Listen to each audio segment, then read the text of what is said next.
우리 열왕기하 9장 말씀으로 오후 시간 또 은혜를 나누겠습니다. 예후가 이스라엘 왕으로 세우심을 받았습니다. 그에게 하나님께서 명하신 것이 무엇입니까? 아합의 집안을 완전히 멸해라. 이세벨을 살려두지 마라. 그 세부적인 내용이 보면 매우 잔인하지요. 이런 말씀들은 비단 여기뿐 아닙니다. 이스라엘 백성들을 애굽에서 건져내신 하나님께서 여호수아를 통해서 어떤 명령을 하셨습니까? 가나안에 들어가거든 가나안 거민들을 한 사람도 살려두지 마라.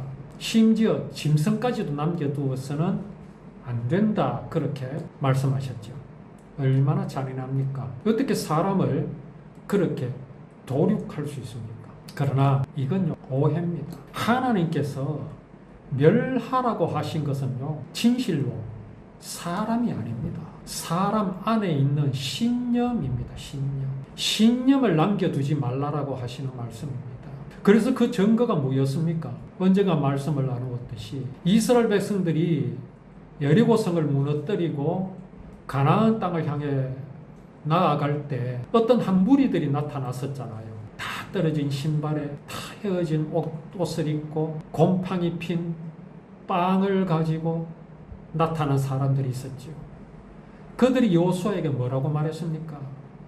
하나님께서 당신들을 어떻게 애굽에서 건져내셨으며 아말렉과 암몬과 모압을 물리치셨으며 여리고성을 어떻게 이기셨는지를 우리는 보았다. 이제 우리는 당신들에게 항복하겠다. 그렇게 해서 그 사람들을 여호수아가 살려두었습니다. 성막에서 뭘 했습니까? 장작 패는 일과 물 깃는 일을 그들이 맡았습니다. 그들이 누굽니까? 가나안 거민입니다. 한 사람도 살려두지 말라 하신 그 사람들입니다. 그들이 누굽니까? 기브온 백성입니다. 기브온. 잘못됐잖아. 살려둔 것은. 아닙니다. 그들은요, 하나님의 언약을 믿었고 그 언약의 백성이 되었습니다.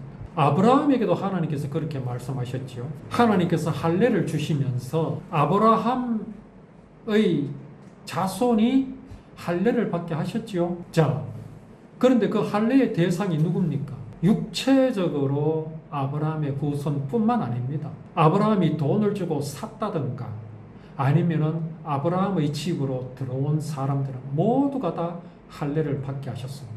곧 아브라함의 후손이 되게 하셨다라는 말씀입니다. 이게 바로 구원의 방법입니다. 지금 무슨 말씀을 나누고자 하느냐 하면 예후에게 하나님께서 참으로 끔찍한 명령을 내리시죠. 아합 집안을 살려두지 마라. 이세벨을 반드시 죽여라. 잔인하지요. 과연 이게 무슨 말씀이겠습니까? 그들에게 하나님의 살아계심을 전하라는 말씀입니다. 하나님을 두려워하라는 말씀입니다. 하나님은 약속하신 것은 반드시 이루시는 하나님이심을 전하라는 말씀입니다. 하나님은 율법을 언약으로 주셨고 그 율법에 기록하여 지키게 하신 모든 모양과 모습대로 구원을 이루실 하나님인 것을 전해라 이 말입니다. 그렇게 함으로 아합의 마음에 있는 그 신념, 이세벨의 신념을 무너뜨려라 이 명령입니다. 그렇게 요람에게 하나님께서는 그가 해야 할 일을 분명하게 명령하셨습니다. 물론 여기 아합의 집안과 이세벨의 집안에 명령하신 것이 실제로 사람들을 죽여라 이 명령인지 아니면 그들에게 율법이 언약임을 전하라고 하시는 말씀인지에 대해서는 논란의 여지가 있을 수 있습니다. 왜요? 그들은 가나안 거민과는 다르기 때문이라고 할 수 있겠죠. 그럼에도 불구하고 하나님의 명령은요 분명합니다. 하나님이 원하심은 분명합니다. 그것이 무엇이겠습니까? 사람의 신념은 반드시 멸해져야 된다. 버려야 된다라는 것이 분명한 하나님의 뜻입니다. 육체적으로 그들을 죽인다고 그게 없어집니까? 그것 아니지요. 자, 그렇게 요람은 이스라엘의 왕이 되었습니다. 아직 왕이 되지 못했지요. 왜 그렇습니까? 왕이 죽어야 되잖아요. 북쪽 이스라엘 왕인 요람이 죽어야 자기가 왕이 될 수 있습니다. 자, 지금 요람은 어떤 상태에 있습니까? 아람 왕 하사엘과 전쟁을 하다가 부상을 당했습니다. 부상을 당해서 그 상처를 치료받기 위해서 지금 이스라엘로 돌아왔지요. 자, 요람이 길르앗 라못에서 엘리사의 제자, 젊은 선지자로부터 기름 부음을 받고 그걸 이제 어떤 골방에서 이제 말하자면은 은밀하게 받았지요. 이제 다른 장군들과 회의하는 가운데 불쑥 젊은 사람이 나타나서 그를 따라가서 지금 일어난 일입니다. 그리고 이제 이 예후는 그 골방에서 돌아와서 자기하고 회의를 하던 장군들에게 이 말을 전했습니다. 그러니까 그 장군들이 모두 찬성했죠. 그래서 자기들이 입고 있던 겉옷을 이렇게 바닥에 깔아가지고 예후를 거기에다가 앉힘으로써 예후를 왕으로 인정했습니다. 자, 이제 예후는 이 비밀을 유지해야 됩니다. 왜냐하면 누가 이 길르앗 라못에서 빠져나가가지고 그 이스라엘에 있는 요람에게 이 소식을 알려주게 되면 어떻게 됩니까? 이건 반란이다, 역적이다 하면서 예후를 가만두지 않겠지요. 그래서 철저하게 이거를 비밀에 붙이고 요람은 이제 이스라엘로 향합니다. 길르앗 라못을 완전히 이제 봉쇄를 하고 한 사람도 빠져나가지 못하게 하고 이제 그는 요람 왕이 있는 곳으로 갑니다. 자, 그렇게 이제 자기 전차에 타고 요람이 이제 치료받고 있는 이스라엘로 갑니다. 그때 유다 왕 아하시야가 요람을 문병하기 위해서 그곳에 와 있습니다. 이게 그냥 예사로 온 것이 아닙니다. 아하시야가 왜 여기 와 있습니까? 왜 아하시야가 그 못된 아합 왕, 그 못된 이스라엘과 이세벨과 함께하고 있냐는 것입니다. 그에게 율법이 언약인 것을 전하기 위해서 지금 이곳에 와 있습니까? 아닙니다. 그렇게 언약을 전하기 위해서 와 있는 것이 아니라 지극히 정치적인 행보입니다. 좋은 것이 좋다는 것이지요. 이렇게 평화를 얻어보려고, 평화를 보장받기 위해서 이스라엘 왕 아하시야가 요람 앞에 지금 요람과 함께 있는 겁니다. 그때 이스라엘 왕으로 기름 부음 받은 예후가 요람이 있는 섬으로 다가옵니다. 다가오니까 망대를 지키던 보초병이 얼마나 눈이 밝은지 저 멀리서 오는 그 요람의 예후의 군대를 발견했습니다. 먼지를 일으키며 오고 있으니까 보았겠죠. 그러니까 웬 군대가 보입니다 라고 하니까 요람이 기마병을 보내가지고 한번 알아봐라. 좋은 소식을 가지고 오는지 알아봐라. 그래서 기마병 한 사람을 보냅니다. 그 기마병이 이제 예후에게 다가가자 예후가 물었습니다. 네가 왜 왔느냐? 그래 하는 말이 왕이 좋은 소식을 가져오는지를 물어보라고 그랬다. 그래서 왔습니다. 예후가 말하죠. 너와 나는 아무 상관이 없다. 그냥 나를 따르기만 해라. 그럼 이 기마병이 자기 왕에게로 가야 되잖아요. 가서 저 예후가 오고 있습니다라고 해야 되잖아요. 저 아무 말도 하지 않습니다라고 해야 되잖아요. 그런데 이 기마병이요, 고마 예후를 따릅니다. 뭔가 낌새가 있었겠죠. 자기 왕은 지금 부상당해가지고 죽어가고 있고 예후를 보니까 뭔가 있어 보이죠. 이게 사람 심리 아닙니까? 그래서 이 기마병이 돌아오지 않으니까 요람이 또 두 번째 또 사람을 보냅니다. 그 사람 역시도 돌아오지 않습니다. 그러니까 그 성문을 지키고 있던 보초병이 말합니다. 두 번째 기마병도 저들에게 가기는 갔는데 돌아오지 않고 있습니다. 그러면서 뭐라고 말합니까? 저기 다가오고 있는 군대, 전차를 몰고 오고 있는 사람이 예후 같습니다. 마치 미친 사람처럼 달려오고 있습니다.